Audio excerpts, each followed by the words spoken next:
આજે આપણે બનાવવા જઈ રહ્યા છીએ મુંબઈ ફેમસ મસાલા વડાપાઉં. તો એના માટે આપણે ચટણી તૈયાર કરવાની છે. તો એના માટે આપણે અહીંયા 10 થી 15 કળી લસણની લીધી છે. મીઠું લઈએ છે સ્વાદ પ્રમાણે. ધાણા જીરું લઈએ છે 1.5 ચમચી. કાશ્મીરી લાલ મરચું લઈએ છે 2 ચમચી. અને આને પાણી નાખી અને આપણે ક્રશ કરી લઈએ. ચટણી પીસાઈને રેડી છે. 2 ચમચી જેટલું તેલ લઈએ છે.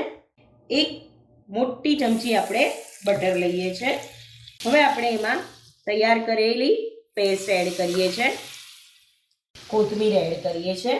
અડધી ચમચી કાશ્મીરી લાલ મરચું એડ કરીએ છે. થોડું આપણે મીઠું એડ કરીએ છીએ સ્વાદ પ્રમાણે. અડધી ચમચી પાઉંભાજી મસાલો એડ કરીએ છે અને એને સરસ સાતળી લઈએ છે. 2 પાઉં લઈએ છે, એને ડીપ કરીએ છે.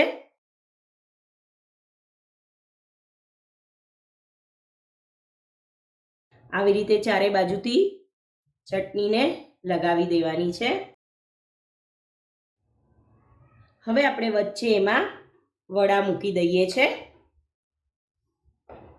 વડાની રેસીપી આપણે આપણા આગળના વિડીયોમાં આપેલી જ છે.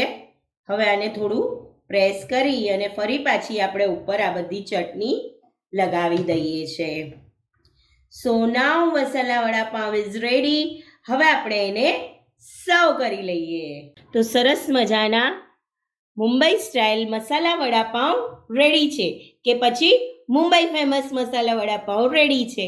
મળીએ નવી રેસીપી સાથે. ત્યાં સુધી સ્વસ્થ રહો, મસ્ત રહો અને ખાતા રહો.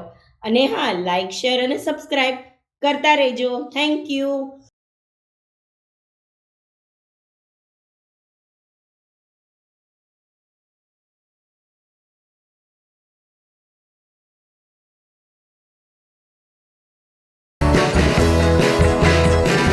લાઈક કરો, શેર કરો, સબસ્ક્રાઈબ કરો.